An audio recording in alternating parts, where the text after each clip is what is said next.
La solitude que tu fuis est la clé de ta transformation. Et je vais t'expliquer pourquoi.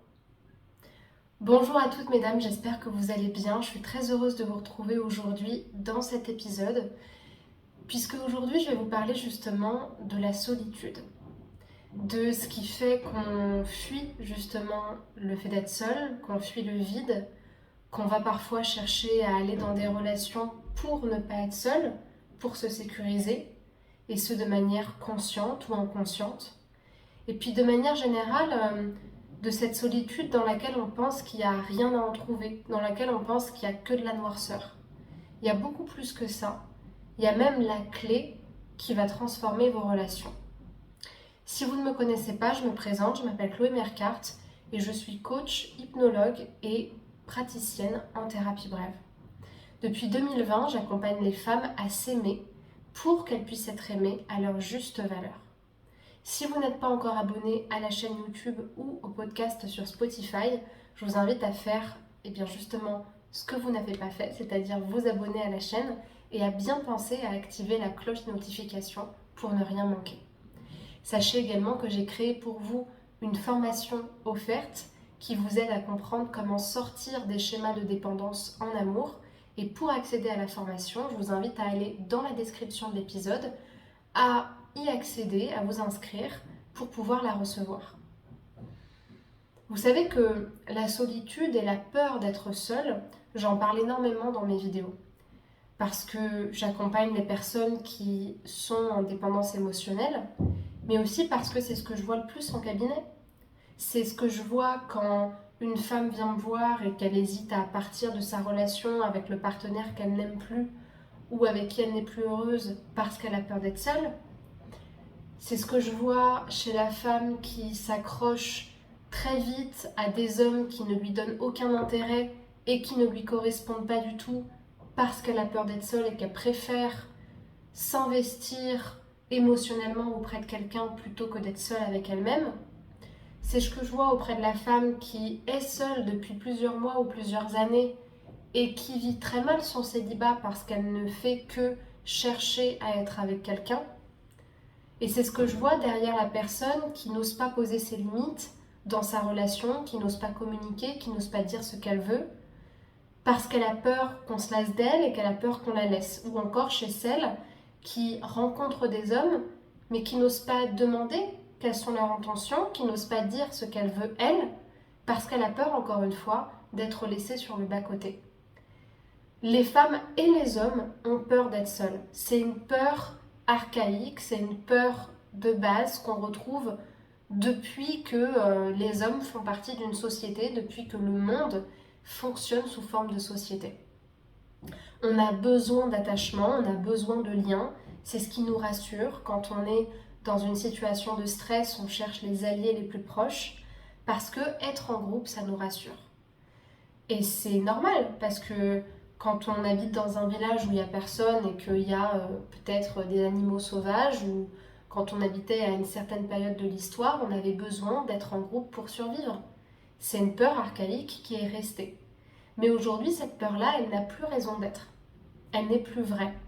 Et aujourd'hui, c'est une peur qui est davantage liée à notre peur du vide, cette angoisse en fait de vide. Vous savez, un petit peu comme quand vous rêvez de ne rien faire et de vous reposer, mais que quand vous vous reposez vraiment et que vous n'êtes pas en train d'aller à droite, à gauche, dans tel magasin, dans tel musée, faire telle chose et que vous avez juste rien à faire, que vous vous trouvez face à ce vide qui vous angoisse, encore plus quand vous êtes seul parce que vous ne savez pas quoi faire.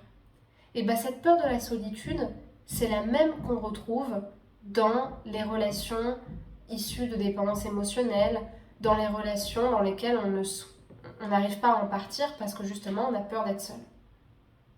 C'est tout le temps le point de bascule, la solitude. Comme si se retrouver avec soi-même, c'était repartir à la case départ. Comme si se retrouver avec soi-même, c'était échouer. Comme si c'était pas un fait possible juste en soi et qu'il n'y avait rien à en retirer. Alors que finalement, quand on déconstruit les choses et qu'on regarde justement toutes les situations que l'on fuit pour fuir cette solitude, tout ce qu'on évite par peur d'être seul, ou tout ce qu'on va poursuivre par peur d'être seul, on se rend compte que finalement, fuir la solitude, c'est ni plus ni moins que de se fuir soi-même. Parce qu'on est seul. On est seul et on est seul et on meurt seul. Et on est un esprit psychique. On a beau être deux dans une relation, être plusieurs dans un groupe d'amis, être plusieurs dans un groupe de travail ou dans une famille, nous sommes seuls. On est fait pour être seul. Notre conscience, elle est unique. Ça ne veut pas dire qu'on ne peut pas être en lien et qu'on ne doit pas rechercher d'amour, mais on fuit cette solitude qui pourtant est tout le temps là. Quand je vous parle, je suis seule. Quand je réfléchis, je suis seule. Même quand je suis en relation avec quelqu'un, c'est moi en tant que personne unique et seule qui est en relation avec l'autre. Et finalement, quand je ne suis pas occupée, quand je me retrouve moi-même, inexorablement, je vais retourner à cette solitude.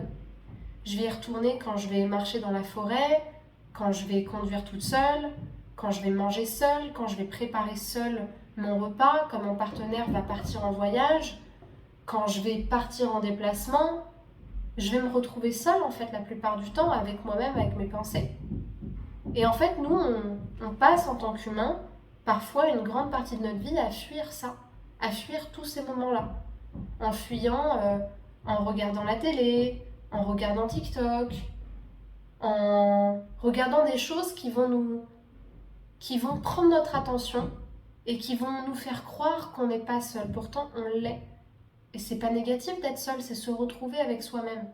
Ce qui est négatif, c'est de se rejeter soi-même.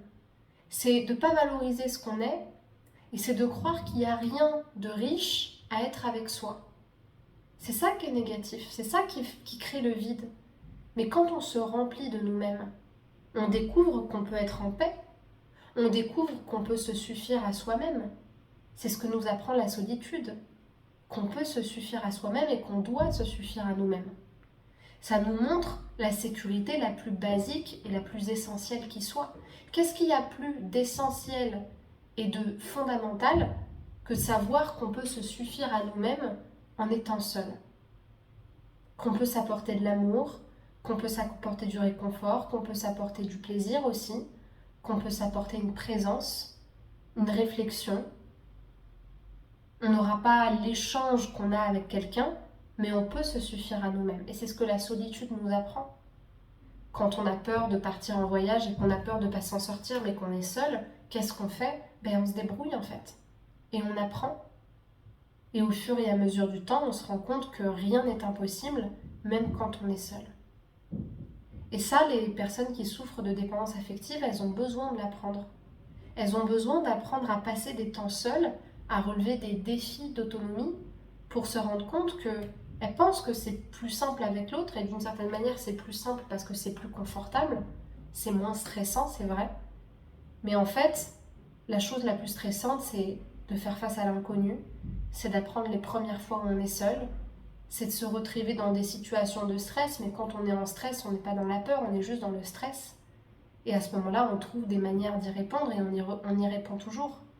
Il y a très peu de choses qu'on ne peut pas faire en étant tout seul, ou très peu de situations dans lesquelles on ne peut pas s'en sortir en étant tout seul. Donc c'est extrêmement important d'apprendre à se remettre dans cette solitude. Même dans les moments où on est avec quelqu'un, moi je trouve que c'est encore plus fondamental, parce que c'est là pour nous rappeler qu'avant d'être avec la personne, on était seul, et qu'on était bien en étant seul. Et que si ce n'était pas le cas, ça doit être le cas. On doit être capable d'être bien en étant avec nous-mêmes. Parce que sinon, nécessairement, ça va nous pousser forcément à vouloir être avec quelqu'un pour remplir le vide. Et quand on cherche à remplir, on cherche n'importe quel bouche-trou. On ne cherche pas la personne qui nous correspond.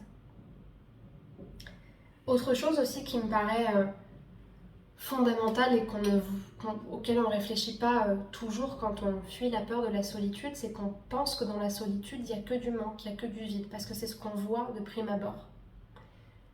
Mais ce qu'on oublie souvent, c'est que la force, elle naît justement dans l'adversité. Et que l'abondance, elle naît dans la richesse et la gratitude qu'on va voir dans le chaos ou dans le vide. Et bien la présence à soi-même, c'est exactement pareil.